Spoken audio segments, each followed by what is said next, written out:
Rain lashed against Jack Warren's face as he stood in the storm. Crowbar clutched in his white-knuckled grip. The black SUV's headlights cut through the darkness, illuminating Sophia beside him, wrench in hand, her eyes fierce with determination. "Who the hell are you people?" Jack shouted over the thunder, stepping protectively in front of her. The hooded figures froze momentarily before one raised what looked like a gun. 10 million. Reynolds, your father's debt comes due tonight. Jack's heart hammered in his chest. This small-town mechanic's life had been simple before he'd stopped to help a biker with a burning motorcycle. Now he was facing armed men demanding millions from the woman he was falling for, a woman with a past far more dangerous than he could have imagined. A gunshot cracked through the storm as Jack lunged forward. Subscribe now to discover how a random act of kindness on Highway 78 plunges a struggling mechanic into a high-stakes game of billionaire secrets and deadly debts. Hit that like button if you're ready for this wild ride through America's heartland. The late afternoon sun hung low over Highway 78, casting long shadows across the worn asphalt that stretched like a weathered ribbon through the heart of America's Midwest. The road, once a bustling artery of commerce and adventure, now served as a quieter reminder of a bygone era. Jack Warren hummed along to an old Johnny Cash tune on his truck's crackling radio. One hand draped casually over the steering wheel of his battered 1985 Ford pickup at 35. Jack's hands bore the calluses and oil-stained creases of a lifetime spent coaxing temperamental engines back to life. His hazel eyes, set in a face weathered by both sun and circumstance, carried a depth that spoke of dreams deferred and responsibilities shouldered. The dusty toolbox rattled in the truck bed with each bump and dip in the road of familiar, almost comforting percussion to accompany the lonely drive back to Pine Valley. The small town had been his entire world for all 35 years of his life, save for those brief months when he dared to imagine a different future, one with wings instead of wheels. But life had other plans, and Jack had long since made peace with the path he'd chosen. Or at least, that's what he told himself on quiet nights when the empty rooms above Warren's garage seemed to echo with all the things he'd never done. A sharp popping sound interrupted his thoughts, followed by the distinctive hiss of something mechanical giving way.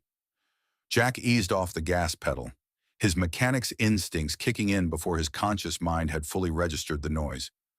Then he saw a plume of black smoke rising from the roadside ahead, angry and insistent against the golden sky. "Well, hell," he muttered, pulling the truck over with a practiced flick of the wheel. Through the haze, he made out the silhouette of a motorcycle, flames beginning to lick up from its engine like hungry fingers reaching for more. But it was the figure beside it that caught his attention, a woman, maybe in her late 20s, dressed in riding leathers that looked too refined for the dusty shoulder of Highway 78. She was swatting desperately at the growing flames with her jacket, her chestnut hair whipping around her face as she fought the fire with grim determination. Jack didn't hesitate. He grabbed the ancient fire extinguisher from under his seat, a relic he'd kept more out of habit than hope, and leapt from the truck with the agility of a much younger man. "Hey, step back," he called, striding toward her with the calm urgency of someone who'd fixed more emergencies than he cared to count. The woman spun around, startled. For a split second, her piercing green eyes locked onto his, alert, intelligent, and carrying a wariness that seemed out of place on the open highway. She hesitated just long enough for Jack to wonder if she might ignore his advice, then stepped back onto the dry grass that bordered the road. The extinguisher coughed to life with a hiss, and Jack doused the flames in a cloud of white foam. The acrid smell of burning rubber and hot metal filled the air as he methodically targeted the base of the fire, his movements precise despite the urgency of the moment. When the last flicker died, he lowered the canister, wiping sweat from his brow with the back of his hand. "You okay?" he asked, turning to the woman. She nodded, brushing soot from her expensive-looking riding pants. "Yeah, thanks to you." Her voice was steady now, softer than he expected, with a trace of something he couldn't quite place, gratitude, maybe, or relief mingled with lingering tension. Up close, she was even more striking. Her features were sharp, yet somehow warm, like a painting you couldn't stop staring at, even after you'd taken in every detail. I thought I'd lost her for good, she said, glancing at the motorcycle with a mix of affection and frustration. Jack raised an eyebrow, a faint grin tugging at his lips. Her Phoenix, she replied, patting the handlebars. She's been with me through a lot. Well, Phoenix is a fighter, but she's not out of the woods yet. Jack crouched to inspect the damage.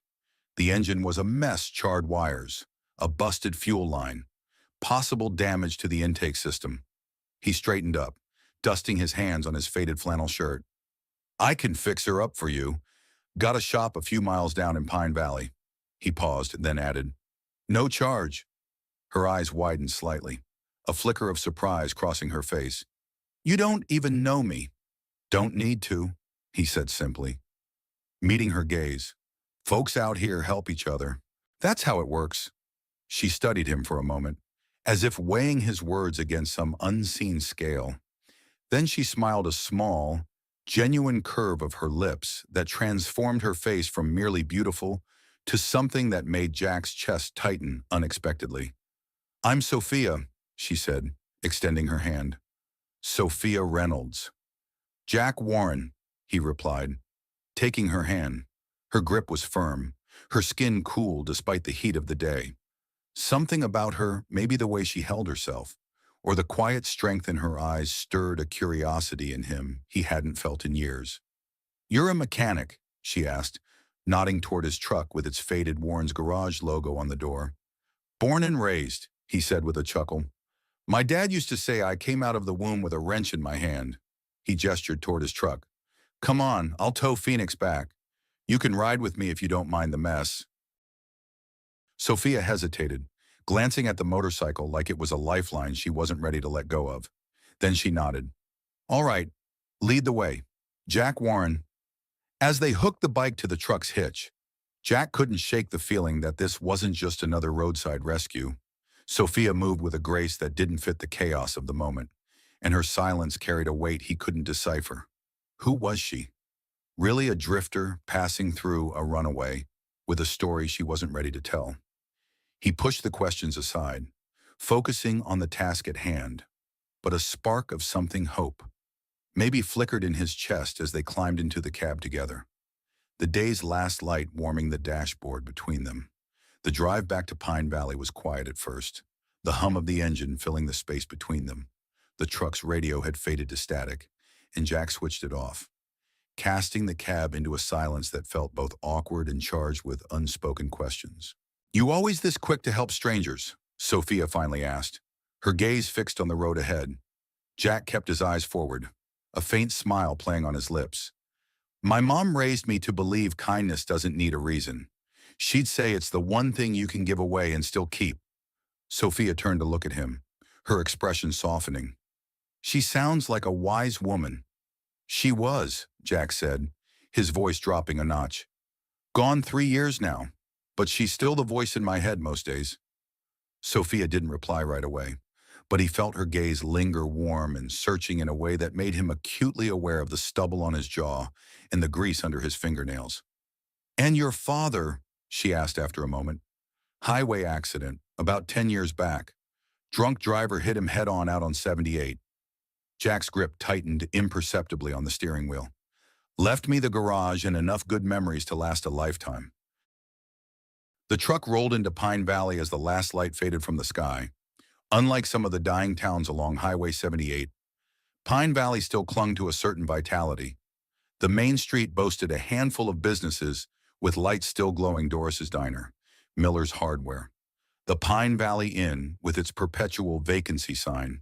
The town wasn't thriving, exactly, but it persisted with the stubborn dignity of a place that refused to be erased from the map.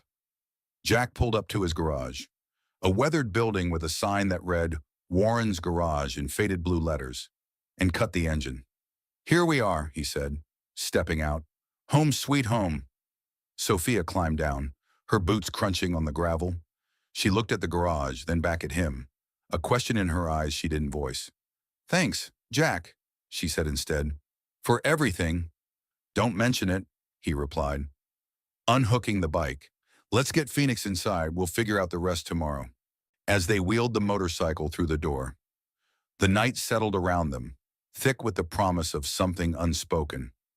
Jack didn't know it yet, but the woman standing beside him was about to turn his world upside down, and he was about to do the same for her. The fluorescent lights buzzed faintly overhead as Jack wheeled Phoenix into the heart of Warren's garage. The air smelled of oil and metal, a comforting blend that had been his sanctuary since he was a boy, trailing after his father with a socket wrench too big for his hands. Now, at 35, the garage was more than a livelihood. It was a refuge from a world that had taken too much and given too little. He parked the motorcycle beside a workbench cluttered with tools, then turned to Sophia, who stood near the door, her silhouette framed by the dim glow of the street lamp outside. "Welcome to my castle," Jack said with a wry smile, wiping his hands on a rag that had seen better days. "Not much, but it gets the job done." Sophia stepped forward, her boots echoing softly on the concrete floor. She ran a finger along the edge of a dusty shelf, her eyes tracing the space with a curiosity that felt almost personal. "It's honest," she said, her voice low but clear. "You don't see that much anymore." Jack chuckled, tossing the rag onto the bench. "Honest about all I've got." He gestured toward a mini fridge tucked in the corner. "You thirsty? I've got water. Coffee? Or," he paused, rummaging inside, "one very questionable beer that's been here since the 4th of July. "Water's fine," Sophia replied, her lips twitching into a half-smile that softened the sharpness of her features. She took the bottle he offered, their fingers brushing for a fleeting second. The contact sent a jolt through Jack, not electric, but warm, like the first sip of coffee on a cold morning.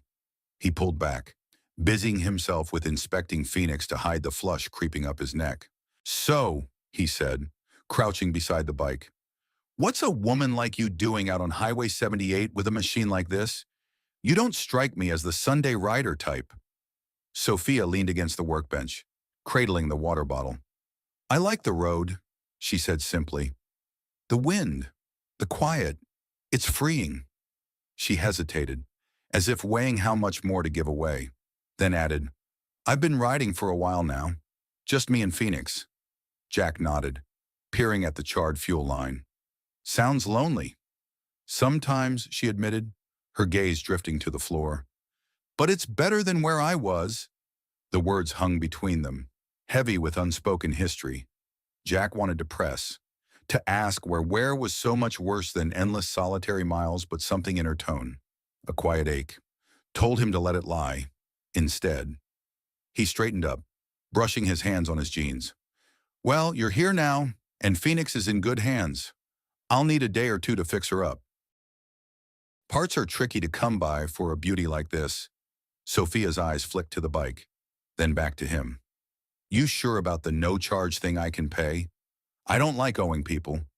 "You don't owe me a damn thing," Jack said, his voice firm but kind. "I fix what's broken. That's what I do. Call it a habit." She studied him again, that same searching look from the roadside, like she was trying to solve a puzzle with pieces missing. "You're a rare breed." "Jack Warren," she said at last, and there was a warmth in her tone that caught him off guard.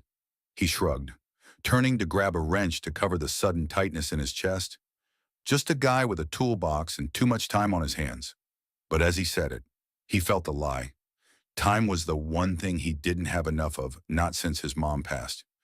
Leaving him alone with the ghosts of Pine Valley and a business that barely kept the lights on. They worked in companionable silence for a while, Jack tinkering with the bike while Sophia watched, occasionally handing him a tool when he pointed. She moved with an ease that surprised him, like she'd spent time around engines before. Though she didn't say as much. The quiet stretched, broken only by the clink of metal and the hum of the lights, until Sophia spoke again. "Your mom," she said, her voice tentative. "She taught you to help people like this." Jack paused, the wrench still in his hand. He didn't talk about his mom much, not because it hurt, but because it felt too big to fit into words. "Yeah," he said finally, setting the tool down. "She was the kind who'd give you her last dollar and then figure out how to stretch a loaf of bread for a week. Cancer took her 3 years back. Took my dad a decade before that in a wreck out on 78. He swallowed hard. Guess I'm still trying to live up to them. Sophia's face softened, and for a moment, he thought she might reach out. She didn't, but her eyes held his with a gentleness that felt like a touch. I'm sorry, she said. They sound like good people. The best, Jack replied, his throat tight. He cleared it, forcing a grin. What about you? Got folks wondering where you are? Her expression flickered something dark and fleeting, like a cloud passing over the sun. Not anymore, she said, and the finality in her voice shut the door on that line of questions. She took a sip of water, then set the bottle down with a deliberate thud. You live around here. Upstairs, Jack said, jerking a thumb toward a narrow staircase in the corner. Not exactly a penthouse, but it's home. He hesitated, then added, You got a place to crash tonight? Sophia hesitated, her fingers tightening around the bottle. I was planning to find a motel or something. Not much out there this time of night, he said, glancing at the clock nearly 9 p.m. There's a cot in the back if you want it. Clean, I promise. Beat sleeping on the side of the road. She opened her mouth, likely to protest, but then closed it, nodding instead. Thanks, Jack. Really? Don't mention it, he said, heading toward the back to fetch a blanket, as he rummaged in a storage closet. He heard her footsteps behind him, light but steady. He turned, handing her the blanket, a faded quilt his mom had made years ago, and pointed to a small room off the garage. It's not fancy, but it'll do. Sophia took the quilt, her fingers brushing the worn fabric with a reverence that surprised him. It's perfect, she said, and the sincerity in her voice hit him square in the chest. He left her to settle in, climbing the stairs to his own cramped apartment above the shop. The night was still, the only sound the faint creak of the building settling. But as he lay in bed staring at the cracked ceiling, Jack couldn't shake the feeling that Sophia Reynolds was more than a stranded biker. There was a story behind those green eyes, a big one, and for reasons he couldn't name. He wanted to hear it, downstairs. Sophia lay on the cot, clutching the quilt, her own thoughts a tangle of gratitude and secrets she wasn't ready to unravel. The garage was quiet, but something had shifted in the air, a spark waiting to catch. The morning sun crept through the smudged windows of Warren's garage, casting long shadows across the concrete floor. Jack woke early, as he always did, the familiar ache in his back a reminder of too many nights on a lumpy mattress. Downstairs, the air was still, save for the faint hum of the refrigerator and the soft rustle of movement from the back room. Sophia was awake. He could hear her quiet footsteps, the creak of the cot, and for a moment, he stood at the top of the stairs, wondering what it meant to have someone else in his space after so long alone. He descended slowly, his boots heavy on the wooden steps, and found her standing by Phoenix, her fingers tracing the curve of the handlebars. She'd pulled her hair into a loose braid, and in the morning light, she looked younger, softer, though that air of mystery still clung to her like a second skin. Morning, Jack said, his voice gravelly from sleep. Sophia glanced up, her green eyes catching the light. Morning. Hope I didn't wake you. Nah, he said, crossing to the coffee pot in the corner. I'm up with the birds most days. Coffee, please, she replied, offering a small smile that felt like a truce between strangers. He poured 2 mugs, handing her one, and they stood there, the warmth of the ceramic seeping into their hands as the silence stretched. Jack took a sip, then nodded toward the bike. Got a plan for her today. Need to order a new fuel line, but I can patch her up enough to run. You in a hurry to get somewhere? Sophia hesitated, her gaze dropping to the mug. Not really, she said, almost too casually. I've got time. He raised an eyebrow but didn't push. Instead, he set his coffee down and grabbed a toolbox, settling beside Phoenix with the ease of a man who'd spent half his life under engines. All right, then, let's see what we can do. They fell into a rhythm much like the night before Jack working, Sophia watching, occasionally handing him a tool when he grunted a request. But today, there was a shift. She asked questions, small ones at first, about spark plugs and carburetors, her voice laced with a curiosity that hinted at more than passing interest. You ever ride, he asked, glancing up from the tangle of wires. Since I was a kid, she said, a flicker of nostalgia crossing her face. My uncle had a Harley, taught me on back roads up north, said it was the closest thing to flying without leaving the ground. Jack grinned, wiping grease from his hands. He wasn't wrong.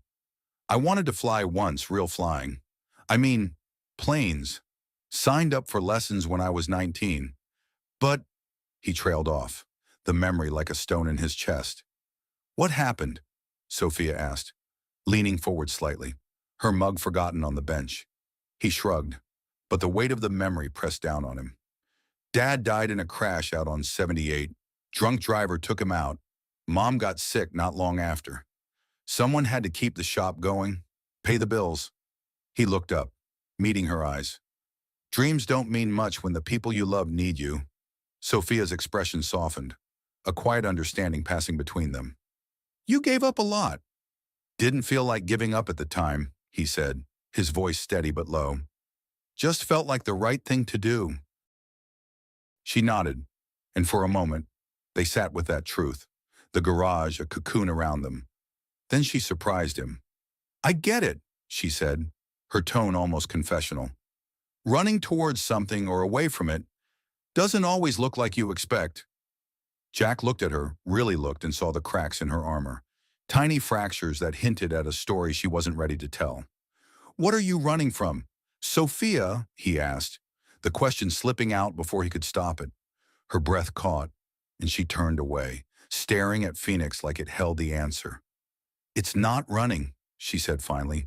It's searching for something real. He didn't press, though the urge burned in his chest. Instead, he stood, brushing his hands on his jeans. Well, you're here now. That's real enough for today. He nodded toward the door. Come on, let's take a break. I owe you breakfast. She followed him out to the truck, the morning air crisp and laced with the scent of prairie grass. They drove to Doris's Diner, a weathered joint on the edge of Pine Valley, where the coffee was strong and the pancakes were legendary. Doris herself, a stout woman in her 60s with a smoker's rasp and hair the color of steel wool, greeted Jack with a familiar nod. Who's this? She asked, eyeing Sophia with the curiosity of a small-town gatekeeper. Sophia, Jack said, sliding into a booth. Her bike broke down. I'm fixing it. Doris raised an eyebrow, setting down 2 menus. You're a saint. Jack Warren. Don't let him fool you. Hun, he's got a heart bigger than his head. Sophia smiled, a real one this time, and Jack felt a flush creep up his neck again. They ordered pancakes for him, eggs for her, and as Doris shuffled off, Sophia leaned back, studying him. She's right. You know, you're kind of a unicorn out here. Just a guy who likes pancakes, he said, deflecting with a grin. But her words stuck, stirring something he hadn't felt in years, a flicker of pride. Maybe, or hope. The food came, and they ate in easy silence until Doris returned with the coffee pot. You passing through? Sophia, she asked, refilling their mugs. Something like that, Sophia replied, her voice tightening just enough for Jack to notice. She's staying till the bike's fixed, he cut in. Earning a grateful glance from Sophia, Doris hummed, unconvinced, and left them to their meal. Back at the garage, the day slipped by in a blur of repairs and small talk.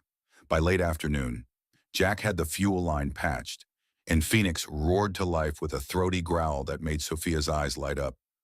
You're a miracle worker, she said, clapping him on the shoulder. Just a mechanic, he corrected, but her praise warmed him more than he'd admit. As the sun dipped low, casting golden streaks through the windows, Sophia turned to him, her expression shifting serious, almost vulnerable. Jack, she said, her voice barely above a whisper. I need to tell you something. He froze, the wrench in his hand forgotten. Yeah, she took a deep breath, her eyes locking onto his. My name's Sophia Reynolds, and I'm not just some biker. I used to be someone else, someone with a lot of money and a lot of baggage. The confession hung in the air, a spark igniting a fire Jack hadn't seen coming. He stared at her, heart thudding, knowing this was the moment everything changed, and wondering just how deep her story went. The words hung in the garage like dust motes caught in a shaft of fading sunlight. Sophia Reynolds, not just a biker with a broken-down ride, stood before Jack, her confession ringing in his ears. Money, baggage. The weight of it settled over him as he set the wrench down, its clatter against the workbench louder than it should have been. He looked at her, really looked, and saw the tension in her shoulders, the way her green eyes darted to the floor as if she just handed him a burden she wasn't sure he'd carry. Money and baggage, Jack repeated, his voice steady but laced with curiosity. That's a hell of a way to introduce yourself. Twice? Sophia let out a breath, half a laugh, and ran a hand through her braid, loosening a few strands. I didn't mean to drop it like that. I don't know. You've been straight with me. Jack, felt wrong not to give you something back. He leaned against the bench, crossing his arms, his hazel eyes searching hers. All right, so who's Sophia Reynolds? The real one, not the one standing here with grease on her jeans. She hesitated, then stepped closer to Phoenix, resting her hand on the seat like it was an anchor. Sophia Reynolds is a name tied to a fortune I didn't earn. My dad built a tech empire out west. Silicon Valley stuff, software, apps, things that made him a billionaire before I was out of high school. She swallowed hard. When he died 5 years ago, it all fell to me. The money, the company, the expectations. I ran it for a while, tried to anyway. But it wasn't me. Jack tilted his head, piecing it together. So you traded boardrooms for back roads? Something like that, she said, a faint smile tugging at her lips. I sold my shares. I kept enough to live on and hit the road. People think money solves everything, but it weighed me down. I wanted to feel light again. Real, he nodded, understanding more than he expected to. And the baggage. Her smile faded, and she looked away, out the window where the prairie stretched endless and gold under the setting sun. The baggage is what I left behind, a life I didn't fit into. People who wanted me to be someone I'm not. She met his eyes again, her gaze steady despite the vulnerability in her voice. I've been writing ever since, trying to figure out who I am when the world isn't watching. Jack let that sink in, the quiet stretching between them like the horizon outside. He'd known she was running from something hell. He'd felt it the moment he saw her on Highway 78, but this a billionaire's daughter shedding her skin. It was a bigger story than he'd bargained for. Yet it didn't change how he saw her. Not really. She was still Sophia, the woman who'd fought a fire with her jacket, who'd handed him a wrench like she belonged here. You don't have to carry it alone. You know, he said finally, his voice soft but firm. The baggage, not saying I've got all the answers, but I've held my share of heavy stuff. She turned back to him, her eyes shimmering with something gratitude, maybe, or relief. You're too good, Jack Warren. You know that? Nah, he said, brushing it off with a grin. Just stubborn. He gestured toward the door. Come on, sun's going down. Let's get out of here for a bit. He led her outside, grabbing a couple of old camp chairs from the garage and setting them up behind the shop where a patch of prairie grass met the edge of town. The sky was ablaze with pinks and oranges, the kind of sunset that made you believe in second chances. They sat, the silence between them comfortable now, the weight of her words settling into something they could both hold. Mom used to bring me out here, Jack said after a while, his voice low as the evening breeze rustled the grass. After Dad died, she'd sit me down with a thermos of hot chocolate and tell me the world was still good, even when it didn't feel like it. Said the prairie had a way of whispering hope if you listened. Sophia tilted her head, watching him. Did you believe her? Most days, he admitted. Some days it's harder. But sitting here? Yeah, I can hear it. She smiled, a real one that reached her eyes, and leaned back in her chair. I like that. Whispering hope. I could use some of that. They sat there as the colors bled into dusk, the stars winking awake one by one. Jack felt a pull toward her, not just the pull of a pretty face, but something deeper, like two souls brushing edges in the dark. He didn't know her whole story yet, but he wanted to.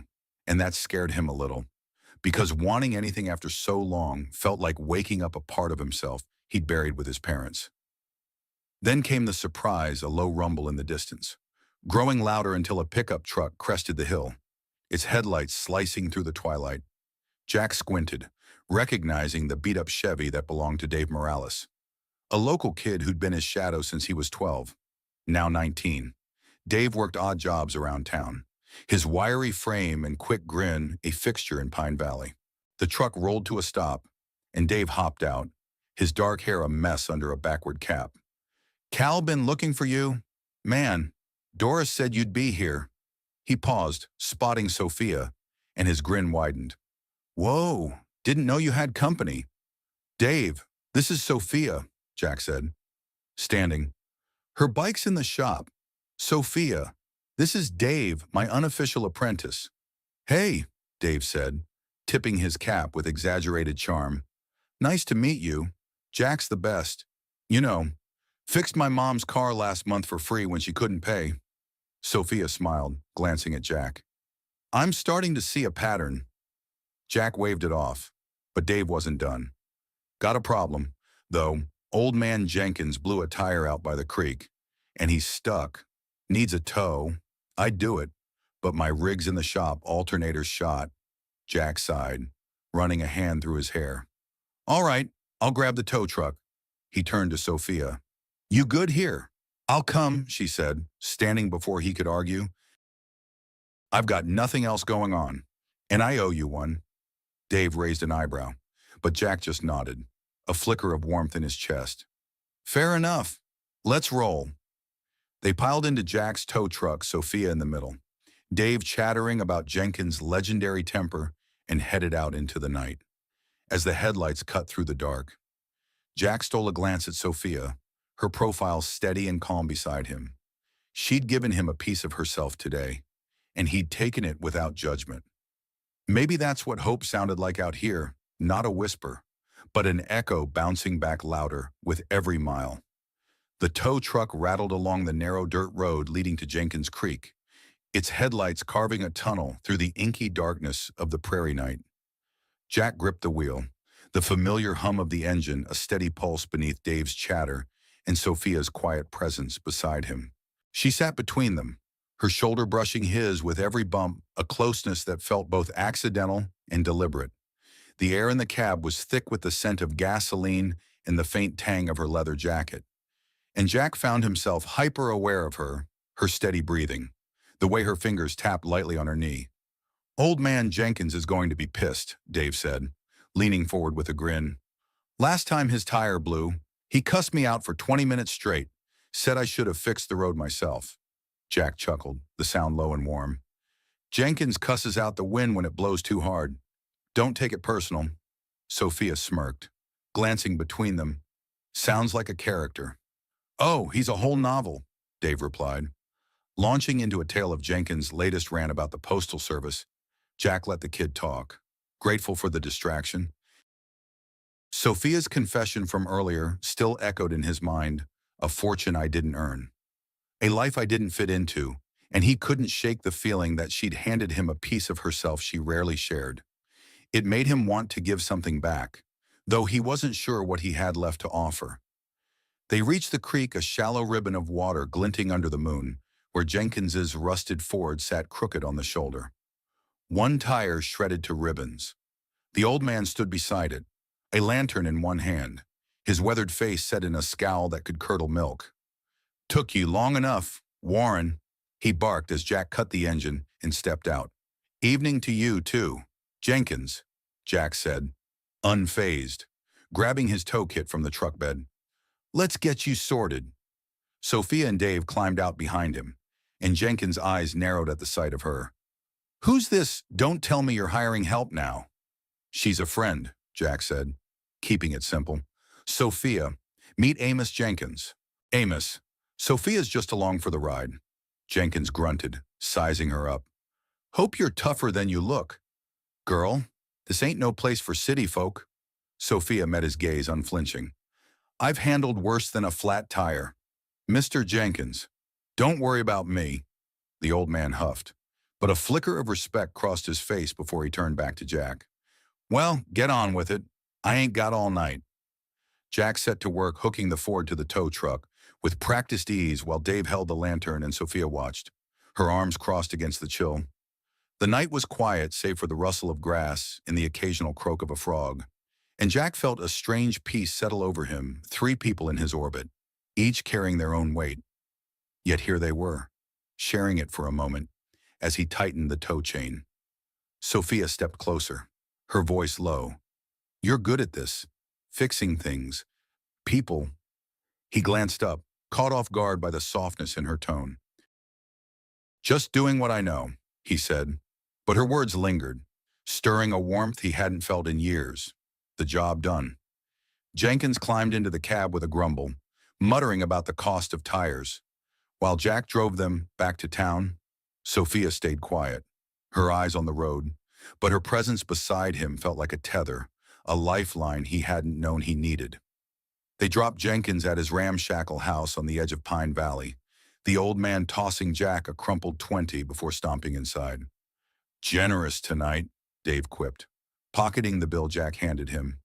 See you tomorrow. Boss? Yeah, Jack said. Get some rest. Dave waved and jogged off toward home, leaving Jack and Sophia alone in the truck. The silence stretched, heavy with the day's revelations, until Jack turned to her. You didn't have to come. Most folks would have stayed back. I wanted to, she said, meeting his gaze. You make it look easy, helping people. I'm not used to that. He shrugged, starting the engine. It's not always easy, just feels right. They drove back to the garage, the night wrapping around them like a blanket, but as they pulled into the lot, a flicker of movement caught Jack's eye, a shadow near the shop door. Quick and deliberate. He tensed, cutting the headlights. Stay here, he said, his voice low. Sophia frowned, peering into the dark. What is it? Not sure, he muttered, grabbing a flashlight from the glove box. He stepped out, the gravel crunching under his boots, and aimed the beam toward the door. The light caught a figure, a man in a dark coat, his face obscured by a hood slipping around the corner of the building. Hey, Jack called, striding forward, but the figure bolted, disappearing into the shadows beyond the garage. He gave chase for a few yards, then stopped, his breath visible in the cool air. Whoever it was, they were gone. Sophia was beside him now, her eyes wide but steady. Who was that? No idea, Jack said, scanning the darkness. Kids. Maybe, happens sometimes, teenagers messing around. But that didn't feel right. There was something too deliberate about the figure, too calculated in its movements. She touched his arm, her fingers light but firm. You okay? Yeah, he said, though his pulse still raced. Just don't like surprises. They headed inside, locking the door behind them, and Jack checked the garage, nothing missing, nothing broken. Still, the unease lingered, a ripple in the calm he'd felt all day. Sophia watched him, her expression unreadable, until she broke the silence. Jack, there's something else I didn't tell you. He turned, the flashlight still in his hand. What? She took a deep breath, her voice steady but laced with something raw. The money I kept, it's not just mine. There's people who think I owe them. People who might look for me. The words hit him like a punch, and he lowered the light, his mind racing. You mean that guy? I don't know, she cut in, her eyes pleading. Maybe it's nothing, but I couldn't keep it from you. Not after tonight. Jack stared at her, the weight of her words sinking in. She wasn't just running from a past, she was running from a threat, one that might have followed her here. And yet, standing there in his garage, her braid frayed and her hands trembling just enough to notice, she looked stronger than ever. He stepped closer, his voice firm. Whatever it is, Sophia, we'll figure it out. You're not alone in this. Her eyes shimmered, and she nodded, a fragile trust blooming between them. Outside, the night pressed against the windows, hiding secrets neither of them could yet see. But inside, a bond was forming, forged in kindness and tempered by the unknown.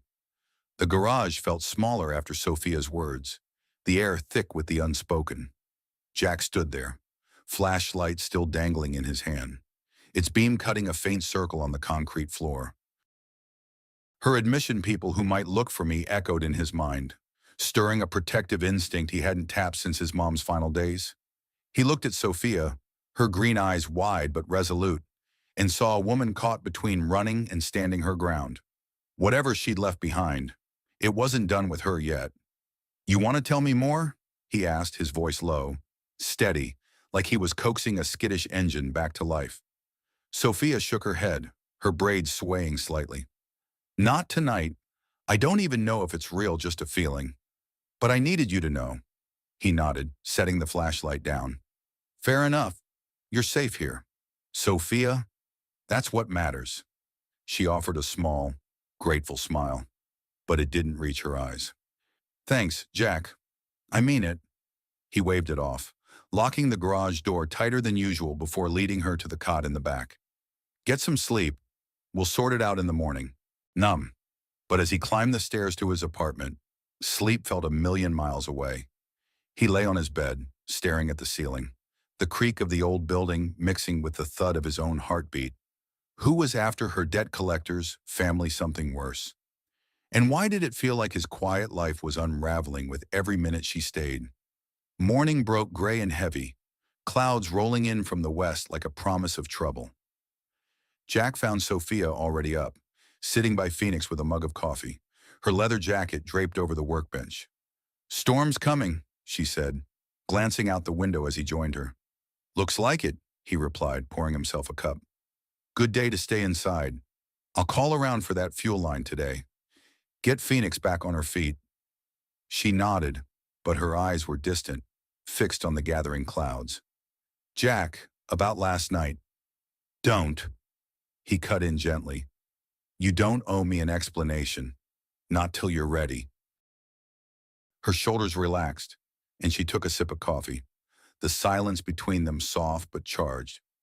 They spent the morning in the garage, Jack on the phone with suppliers while Sophia tinkered with a set of old tools, her hands moving with a quiet confidence that surprised him. She wasn't just a rider, she knew her way around a machine, and that made him wonder again about the life she'd left behind. By noon, the sky was a bruised purple, and rain began to tap against the roof, a steady rhythm that cocooned them in the shop. Jack hung up from his last call. Parts were on the way. Due tomorrow, and turned to Sophia. "You hungry? I make a mean grilled cheese." She grinned, a spark of lightness breaking through her guarded demeanor. "Lead the way, chef." Upstairs. His tiny kitchen was a museum of mismatched dishes and faded linoleum, but it felt alive with her there. They cooked together, Jack flipping sandwiches, Sophia slicing a tomato from Doris's last delivery, and the domesticity of it caught him off guard. He hadn't shared a meal like this since his mom, and the ache of that memory mingled with something new, something warm. They ate at the small table by the window, rain streaking the glass as thunder rumbled in the distance. "This is good," Sophia said, biting into her sandwich. "You're full of surprises." "Years of practice," he said with a chuckle. "Mom taught me. Said a man who can't cook is only half a man." "She was right," Sophia replied, her tone softening. "You talk about her a lot." "She's hard to forget," he admitted, setting his plate down. "Kept me going when I didn't want to." "You got someone like that." Her smile faded, and she looked out at the storm. "My uncle. Maybe. The one with the Harley. He was the only one who didn't care about the money. Taught me to ride, to breathe." She swallowed hard. "He's gone now. Heart attack, couple years back." "I'm sorry," Jack said, and he meant it. "Sounds like he was a good man." "The best," she whispered, then shook her head as if clearing a fog. "What about you? Ever think about leaving this place?" "Sometimes," he said, leaning back. "But Pine Valley's home. It's where they were mom. Dad. Feels like leaving them if I go." She nodded, understanding in her eyes, and they sat there, the storm a backdrop to their quiet connection. But the peace shattered with a sharp bang, the garage door rattling as if struck by something heavy. Jack was on his feet in an instant, Sophia right behind him, downstairs. Rain lashed the windows, and the door shook again. Not the wind, but a deliberate force. Jack grabbed a crowbar from the bench, his pulse racing. "Stay back," he told Sophia, but she stepped forward, her jaw set. "No way," she said, grabbing a wrench. "If it's trouble, we face it together." He didn't argue, there wasn't time. He flung the door open, rain soaking him instantly, and saw a black SUV parked across the lot, its headlights off. Two figures in dark coats standing beside it. One held a tire iron, the other a phone, their faces shadowed by hoods. "Hey," Jack shouted, stepping into the storm. Crowbar raised. "What the hell do you want?"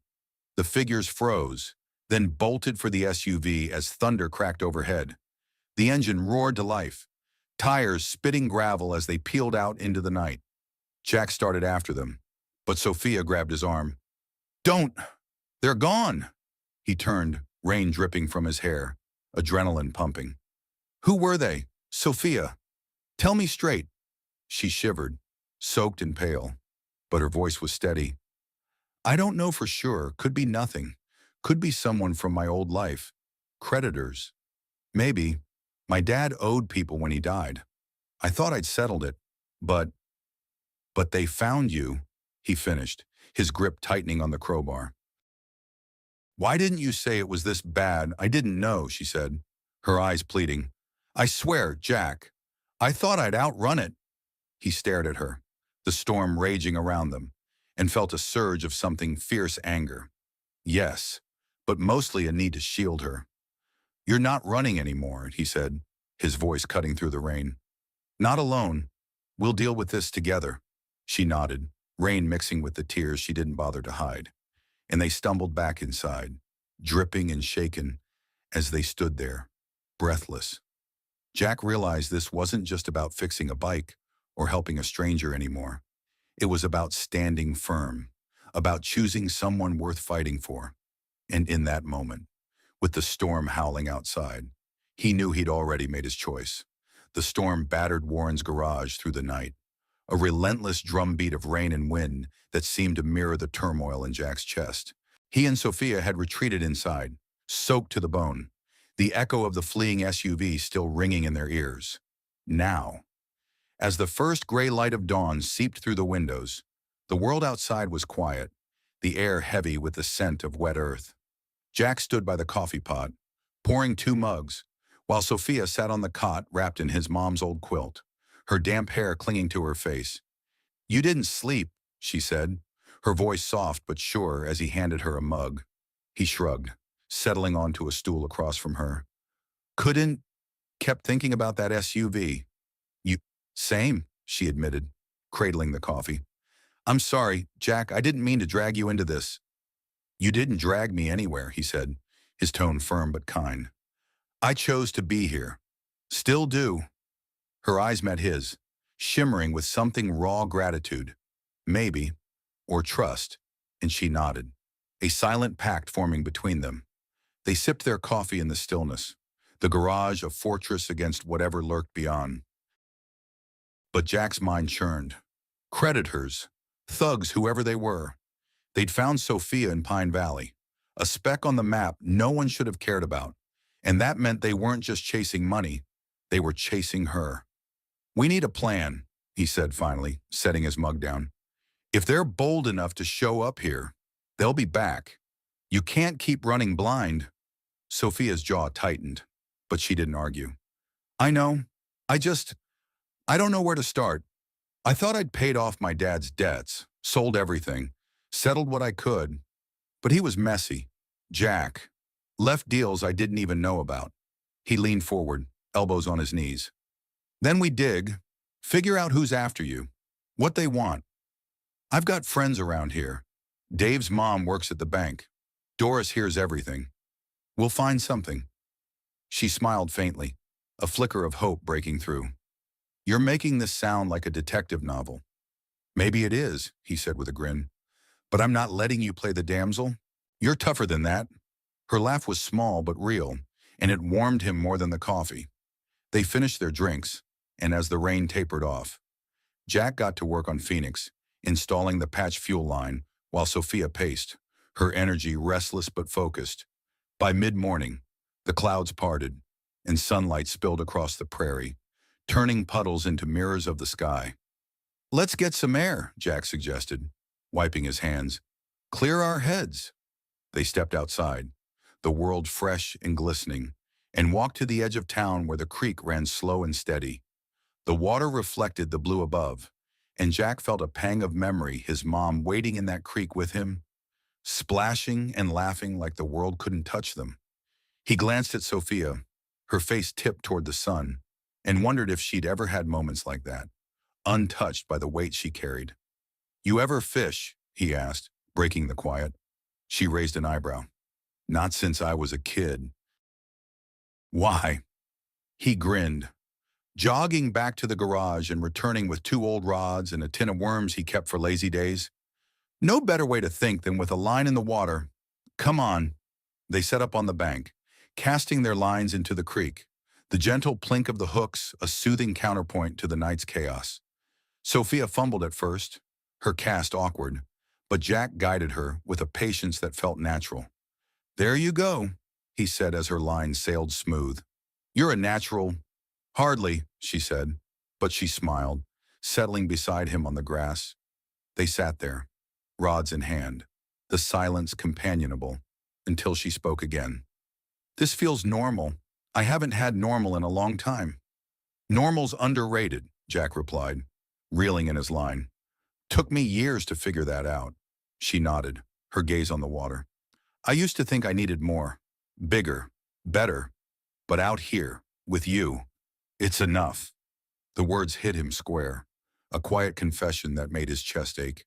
He wanted to say something back, to tell her she was enough too, but before he could, a shout broke the stillness. Dave, sprinting toward them from the road, his cap askew. "Jack, Sophia," he panted, skidding to a stop. "You gotta see this." They dropped their rods and followed him back to the garage, where Dave pointed to a folded note tucked under the windshield wiper of Jack's truck. Jack's stomach sank as he pulled it free, the paper damp but legible, in sharp, blocky letters. It read, "Sophia Reynolds, we know where you are. Pay up or we come back." Sophia's face drained of color, her hands curling into fists. "They were here while we were gone." Jack crumpled the note, anger flaring hot and fast. "Bastards, they're playing games." Dave shifted uneasily. "I saw a black car peel out when I was coming over. Didn't think much of it till now. What's going on?" "Jack, trouble from Sophia's past," he said, keeping it short. "Dave, do me a favor. Tell your mom to check the bank records, anything tied to Reynolds Tech. Debts, loans, whatever she can find. Discreetly." Dave nodded, wide-eyed but determined. "Got it. You okay, Sophia?" "I will be," she said, her voice steady despite the tremor in her hands. "Thanks. Dave." He took off, leaving them alone with the note and the weight it carried. Jack turned to Sophia, his jaw tight. "This ends now. We're not waiting for them to come back.